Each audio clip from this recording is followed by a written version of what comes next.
dạ bài của màn ngay 7 ngày lâu ma này mới có tôi hai nè có này đi thì bọc mây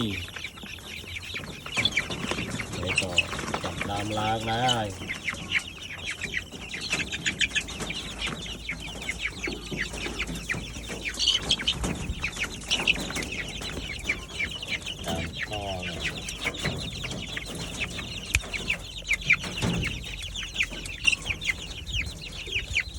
tranh bàn là ngay bây giờ buồn vô ăn tranh trao mấy đó là em tranh non này mà đỏ co như là đang làm mon mà